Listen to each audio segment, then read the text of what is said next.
अगर आप हमारे चैनल पे नए हैं तो प्लीज इसे लाइक, सब्सक्राइब एंड घंटी का बटन दबा दीजिए ताकि आप हमारे फैमिली मेंबर बने रहें और जल्दी से इंग्लिश सीख जाएं। की क्लास आप जरूर देखें। तो लेट अस स्टार्ट, शुरू करते हैं आज की क्लास। सबसे पहला वर्ड है एट। एट का मतलब होता है पर। एट का मतलब पर। चलिए इसे एग्जाम्पल में देखते हैं। जैसे कि मैंने कहा मैं घर पर हूँ, मैं घर पर हूँ। अब मैं कैसे बोलूंगी? अब मैं कहूंगी I am at home. I am at home. I am at home. तो मैं घर पर हूँ। मैं हूँ इसके लिए मैंने बोला आई एम। घर के लिए मैंने बोला होम और पर के लिए मैंने बोला एट। मैं घर पर हूँ, I am at home. I am at home. Okay, I am का कॉन्ट्रैक्शन होता है आई एम। अगला वर्ड है बी। बी का मतलब होता है होना। जैसे कि मैंने कहा ये होना चाहिए, तो मैं कहूंगी it must be. It must be, ये जरूर होना चाहिए। It must be. It must be, तो बी का मतलब होना। अगला वर्ड है इज। इज का मतलब होता है। जिस भी सेंटेंस में इज लगा होता है इसका मतलब वो सेंटेंस आपके प्रेजेंट का है। ठीक है, जैसे कि मैंने कहा मैंने कोई चीज देखी, मैंने कहा ये नया है, ये नया है। मैं कहूंगी it is new. It is new. ये के लिए मैंने इट का इस्तेमाल किया, नया के लिए मैंने न्यू वर्ड का इस्तेमाल किया और है के लिए मैंने इस का इस्तेमाल किया। ये नया है, it is new. It is new. Next है ऑफ। ऑफ का मतलब होता है का। ऑफ का मतलब का। देखिए इसके कई और भी मीनिंग होते हैं अलग अलग सेंस में, लेकिन एक मतलब होता है ऑफ का। तो जैसे कि मैंने कहा लकड़ी का टुकड़ा, तो टुकड़े की इंग्लिश होती है पीस। लकड़ी की इंग्लिश होती है वुड।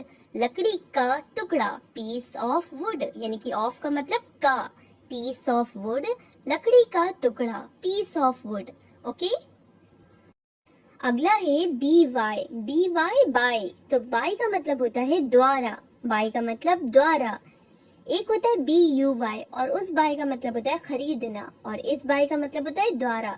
जैसे कि मैंने कहा चलो कार द्वारा चलते हैं। चलो कार द्वारा चलते हैं, तो मैं कहूंगी let's go by car.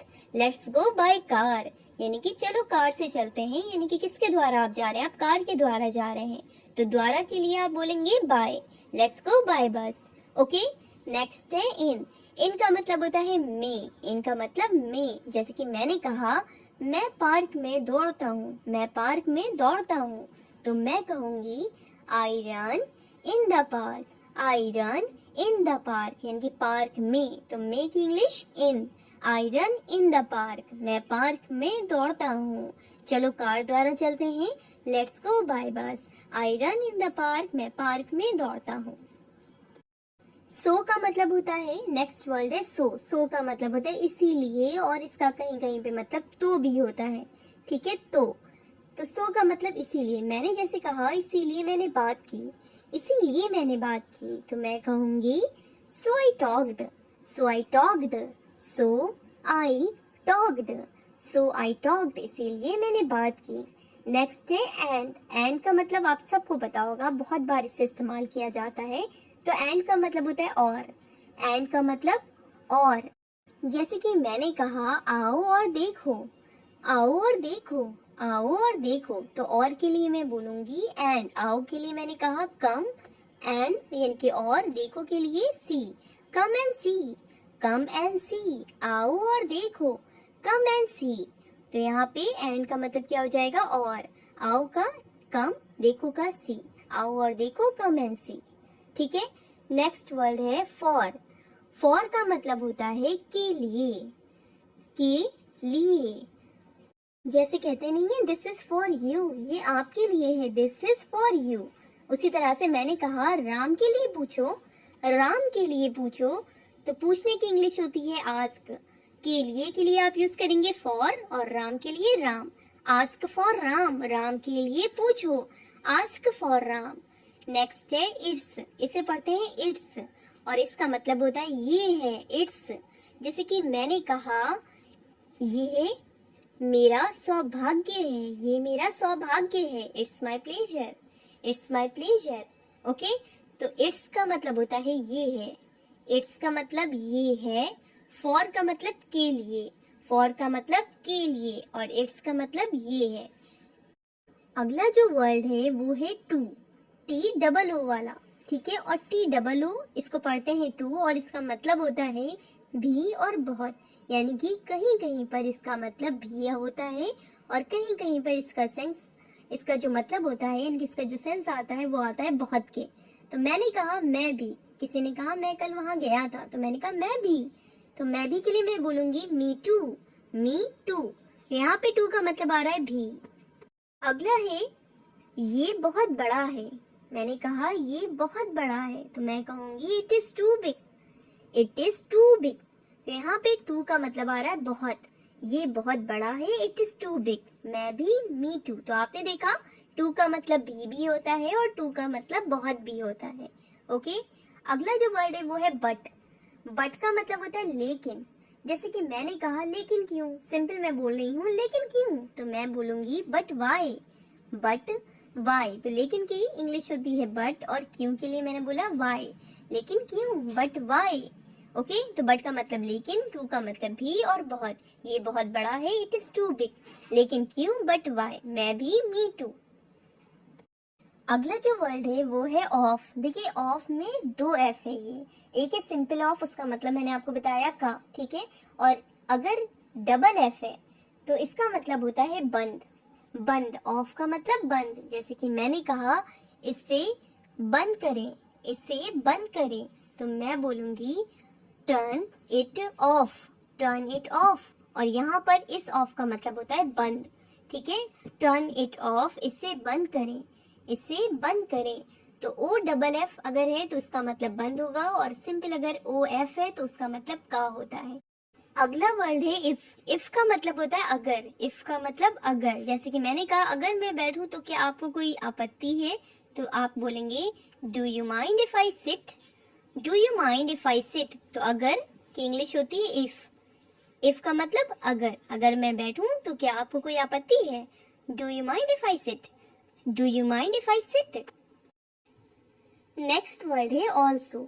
Also का मतलब होता है भी, ऑल्सो का मतलब भी।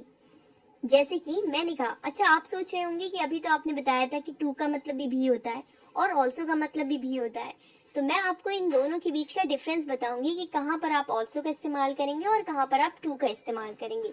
एक मैं नई वीडियो बनाऊंगी जिसमें मैं आपको इन दोनों का डिफरेंस बताऊंगी। कई ऐसे वर्ड्स हैं जिसकी मीनिंग एक होती है और वो अलग अलग जगह पर इस्तेमाल किए जाते हैं, तो मैं आपको एक अलग वीडियो में बताऊंगी।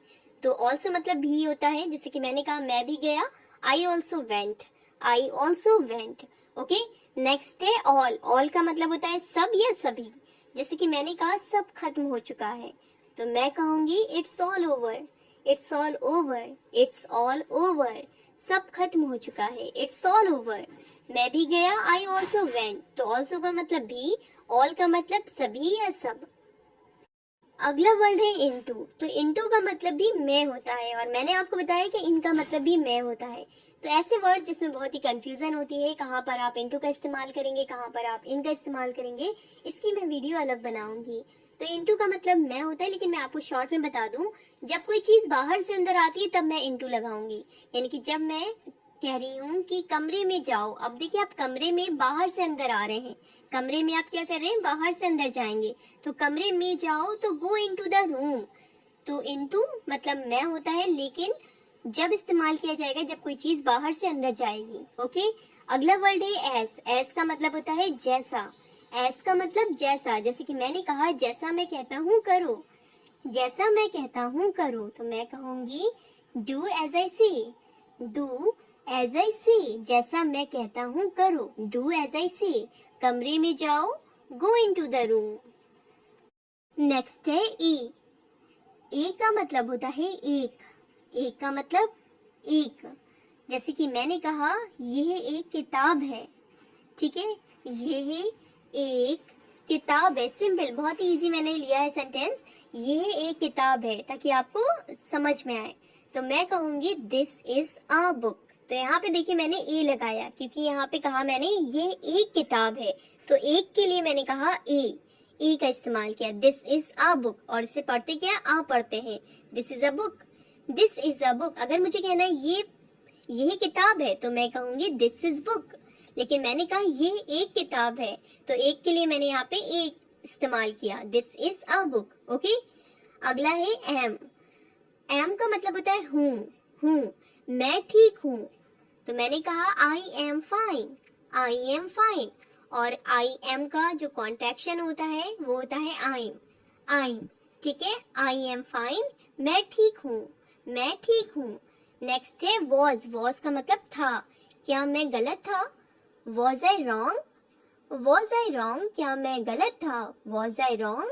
तो आज की क्लास में बस इतना ही। वीडियो अच्छी लगे लाइक करें, शेयर करें, सब्सक्राइब करें। Thanks for watching. मिलते हैं आपसे नेक्स्ट क्लास में।